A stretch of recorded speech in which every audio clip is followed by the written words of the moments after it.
Hi, my name is Brandi Slone. I am a first grade teacher at Duff Allen Central Elementary, and that is in Floyd County, Kentucky. So, my project is titled Making Sense of Math, and I put a little subtitle here called Hands on Math in a Hands Off World. And I say that because with the pandemic and everything that's going on, um, everything is no touch. And for my first grade students, and for all students really in math, you need to touch things. And so that's a big issue right now with our students being virtual and our students who are in person. We still are trying to limit contact as much as possible, which makes it really hard for me as a math teacher to use hands on materials because I have to have the cleaning supplies, I have to have the time to clean in between each usage, and it just really kind of puts a damper on our math instruction. So, over the past year, I've been trying to refine my math practice and my math teaching, my math instruction. So, during this time, my biggest concern and focus has been working towards keeping the love of math alive because what I've noticed is in kindergarten, first, and even sometimes second grade, the love of math is there. And then as they get older, that love of math kind of dies down.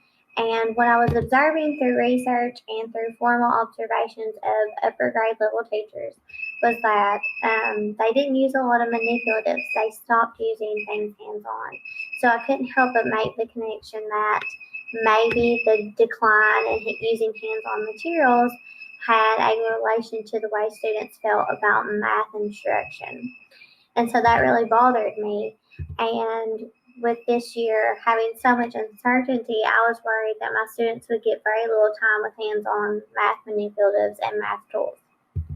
So after I looked at the research and after I saw my observations and I kind of just put this together, I decided that I didn't want to let the pandemic stop me from having my students use hands-on materials. Also, a big focus I've put into my instruction through all content areas within the past 1 to 2 years has been STEM. So, in my materials, I have STEM materials and I have math manipulatives because they're going to go hand in hand within the instruction that I plan on providing this year. So, my biggest concern would be that with the COVID-19 guidelines, the love of learning that my first graders normally have wouldn't have anymore. I was worried that my classroom was going to begin to look like these intermediate grade level classrooms where manipulatives are not used as often. And so I wanted to keep things hands on. And so hands on means they need their own if I'm not going to be stopping to clean in between and they're going to get that contact.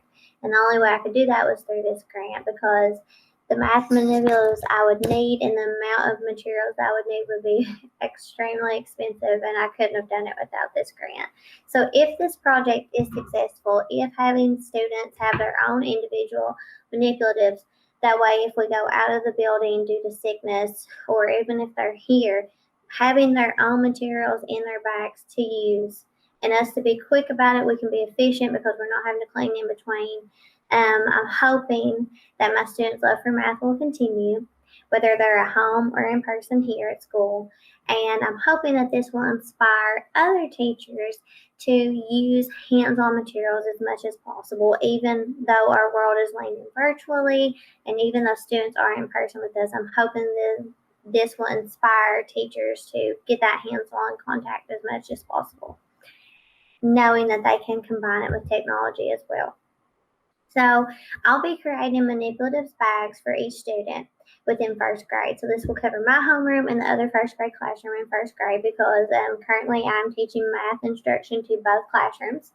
So within these bags, I will enclose manipulatives that can be used for all students and interactive games such as place value blocks, dice, geometric shapes, counters, blocks, rulers. I'll have laminated graphic organizers, laminated number lines, counting cubes, and then along with that, I'll have some STEM items. So I have some circuit lights in there.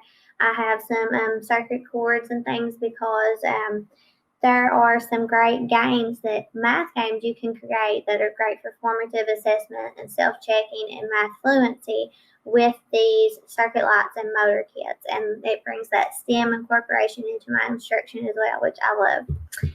So by including these items in these bags for each individual student, I can limit the amount of touching contact between students, limit the amount of time I spend cleaning, which means more time on instruction, allow the students to utilize the bags for at-home virtual learning. So even those students who are not reporting in person with us here at school, they will also receive the same material. So it's trying to bridge the gap between the difference of in-person and virtual learning at home.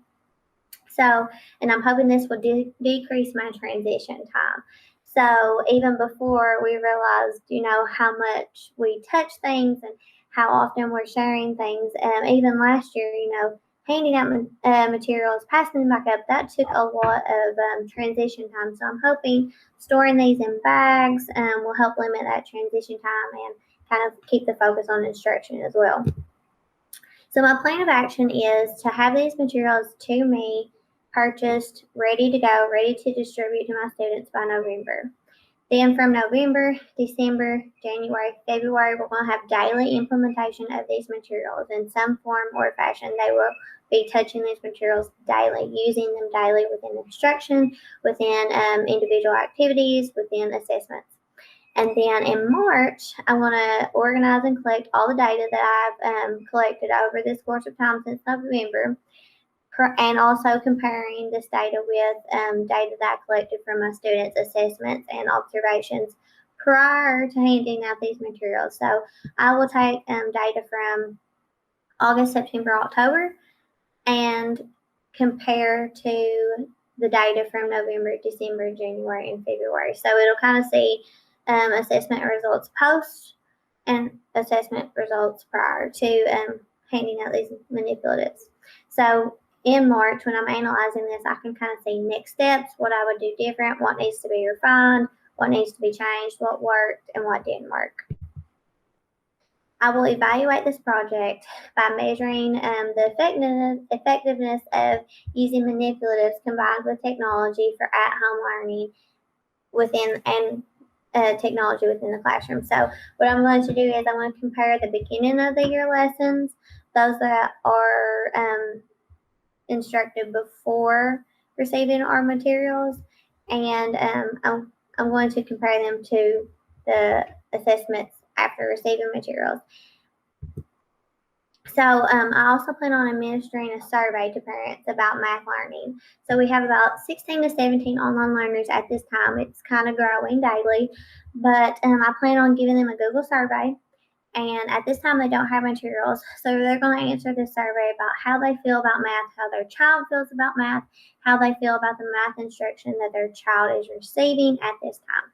And that'll kind of give me an idea. And then after I distribute these materials and they use them for a few weeks, I want to give another survey to parents to see if they feel like students like math more. Does their child enjoy learning more? How did they feel about the instruction now that their child has hands-on materials? Just to kind of get an adult observation that I can't see with them being home. For the in-person learners, I'm going to alternate lessons with manipulatives. So for maybe Monday, one classroom will use the manipulatives, and maybe the next day they won't. And I can kind of see the difference of comprehension of the math skill from when they had hands-on to when they did not. And I can compare exit tickets from day to day as well to know, okay, on this exit ticket, it was the same standard, but they used manipulatives versus this exit ticket that was the same standard as well, but they did not have manipulatives. So this will help me determine the effective method of lesson design for the manipulatives as well.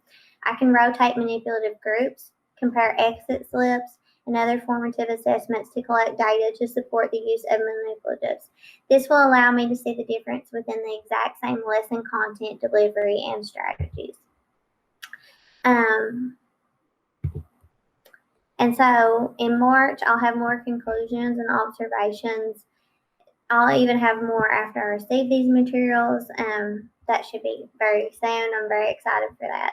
So, just in conclusion, I'm very thankful for KVIC and this grant because there's no way I could have purchased these materials on my own. And with us not getting to finish the year last year, it's very important that we get to drive instruction, keep it focused, and really push students this year because they're already behind for the majority of missing the spring semester from last year. So I'm very excited to get to use these materials and tools and drive my students' instruction to the highest standard that we can.